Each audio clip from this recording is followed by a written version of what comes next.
بسم اللہ الرحمن الرحیم۔ عشر سے متعلقہ احکام و مسائل میں محمد ضیاء الدین آپ کی خدمت میں حاضر ہوں۔ اللہ رب العزت نے قرآن مجید فرقان حمید میں ارشاد فرمایا، کلوا من ثمرہ اذا اثمر وآتوا حقہ یوم حصادہ، کہ جب درخت پھل آور ہو جائے تو اس وقت اس کے پھلوں سے کھاؤ، اور جب تم اس پھل کو توڑنے لگو یا اس کھیتی کو کاٹنے لگو تو تم اس کا حق ادا کرو۔ ایسے ہی اللہ رب العزت نے سورہ البقرہ تیسرے سپارے میں اللہ تعالیٰ نے ارشاد فرمایا، یا ایہا الذین آمنوا انفقوا من طیبات ما کسبتم ومما اخرجنا لکم من الارض، اے ایمان والو، تم اپنی کمائی میں سے پاکیزہ چیزیں اللہ کے راستے میں خرچ کرو، اور اس میں سے بھی خرچ کرو جو زمین تمہارے لیے اناج یا غلہ یا پھل وغیرہ اگاتی ہے۔ تمام مفسرین کرام کا اس بات پر اجماع ہے کہ یہ جو آیات بینات ہیں، ان میں اللہ رب العزت نے زمین کی پیداوار پر جو زکوٰۃ عائد ہوتی ہے اس کا اللہ تعالیٰ نے ذکر فرمایا ہے، اور زمین کی پیداوار پر جو زکوٰۃ عائد ہوتی ہے اسے عشر کہا جاتا ہے۔ عشر سے مراد زمین کی پیداوار کا 10واں حصہ ہے۔ عشر جو لفظ ہے یہ عربی زبان کے اسماء اعداد میں سے ہے، عشر سے بنا ہوا ہے۔ عشر کا معنی ہوتا ہے 10، تو عشر زمین کی پیداوار میں سے 10واں حصہ اللہ رب العزت کی رضا کے لیے، جو اللہ رب العزت کی طرف سے مقرر کردہ مصارف ہیں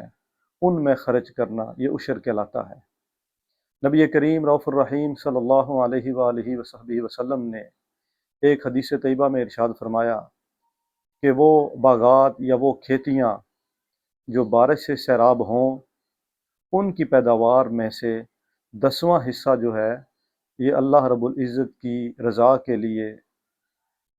غرباء، مساکین اور دیگر جو مصارف زکوٰۃ ہیں ان کے اوپر خرچ کیا جائے گا۔ اور وہ کھیتیاں یا وہ اناج جن کو یا وہ فصلیں جن کو کنویں کے پانی کے ذریعے ڈول نکال کر یا کسی بھی دوسرے طریقے سے خود سیراب کیا جائے، انسان کی محنت لگے، مشقت لگے، انسان کا سرمایہ لگے، تو آقا علیہ الصلوۃ والسلام نے ارشاد فرمایا، حدیث کا مفہوم میں بیان کر رہا ہوں، پھر ایسی جو پیداوار ہوگی اس میں عشر کا نصف یعنی 20واں حصہ ہوگا۔ عشر کے لیے کوئی مخصوص نصاب نہیں ہے، جس طرح زکوٰۃ کے لیے مخصوص نصاب ہے کہ سونا اتنا ہو، چاندی اتنا ہو، مال تجارت اتنا ہو، لیکن عشر کے لیے کوئی مخصوص نصاب نہیں ہے۔ عشر جو ہے زمین کی پیداوار چاہے کم ہو یا تھوڑی ہو، تو فقہائے احناف کے نزدیک زمین کی پیداوار چاہے کم ہو یا تھوڑی ہو اس میں عشر لازمی اور ضروری ہے۔ اس کے علاوہ جو دیگر ائمہ ثلاثہ ہیں، امام شافعی، امام مالک، امام احمد بن حنبل رحمہم اللہ تعالی، ان کے نزدیک یہ ہے کہ زمین کی پیداوار کم از کم جو ہے وہ 5 وسق تقریباً جو 32 من بنتی ہے، ان کے نزدیک یہ ہے کہ زمین کی پیداوار اگر 32 من یا اس سے زیادہ ہو تو اس کے اوپر عشر جو ہے اس کی ادائیگی لازمی ہوگی، اگر اس سے کم ہوگا تو اس پر عشر نہیں ہوگا۔ فقہائے احناف انہی آیات بینات سے استدلال کرتے ہیں، وہ کہتے ہیں کہ عشر جو ہے وہ زمین کی پیداوار چاہے تھوڑی ہو یا کم ہو، فقہائے احناف کہتے ہیں اس پر عشر کی ادائیگی لازمی ہوگی۔ ایسے ہی عشر کی ادائیگی کے لیے یہ بھی ضروری نہیں ہے کہ جس شخص کی وہ زمین ہے یا جس کی وہ فصل ہے یا جس کی وہ اناج ہے اس کے لیے بالغ ہونا بھی ضروری نہیں ہے۔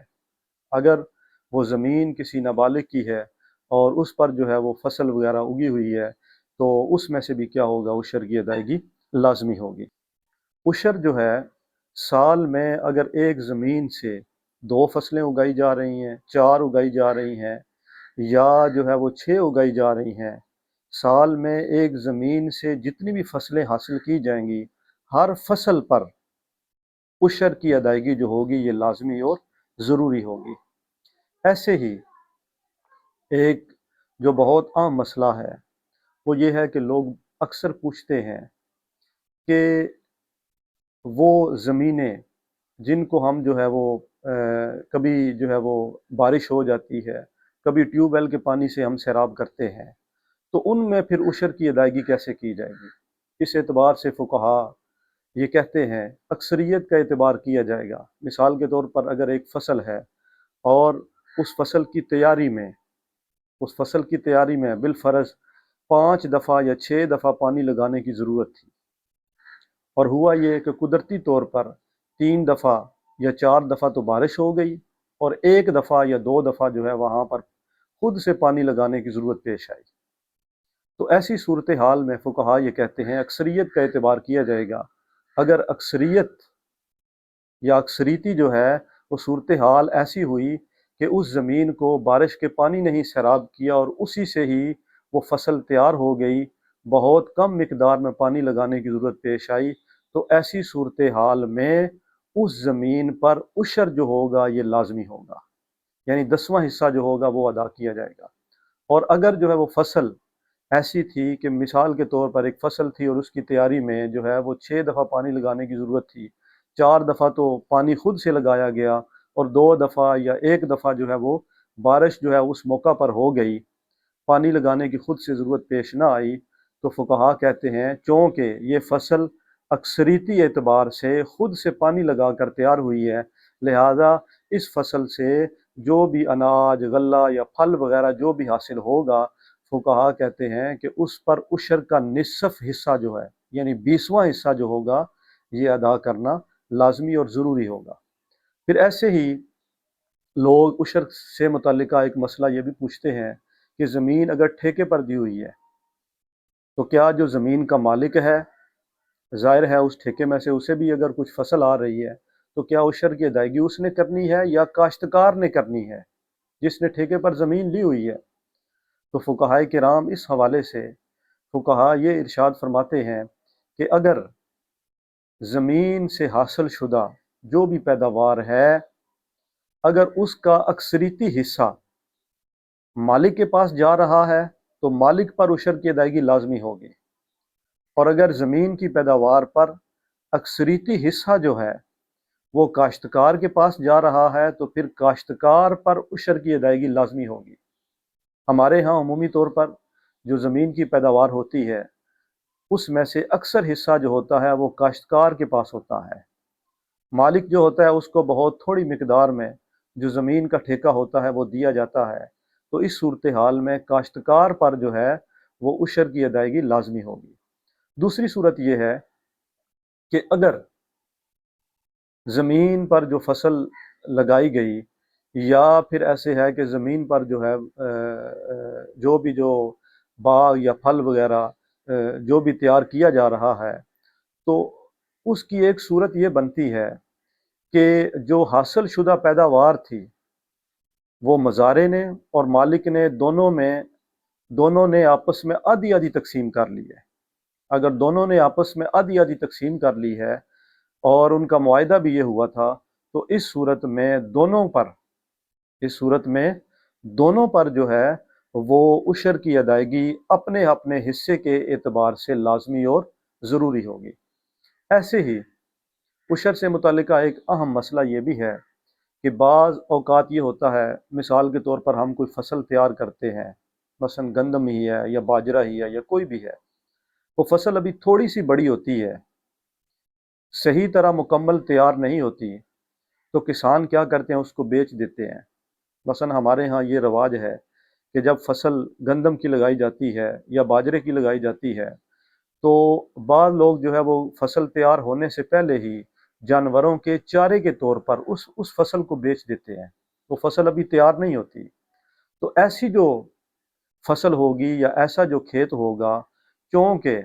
عشر کی ادائیگی اس وقت لازمی ہوتی ہے جب پھل پک کر یہ مکمل طور پر جو ہے وہ استعمال کے قابل ہو جائے، جو فصل کا اصل مدعا تھا اور جو اصل مقصود تھا وہ حاصل ہو جائے، تو پھر عشر کی ادائیگی لازمی ہوگی۔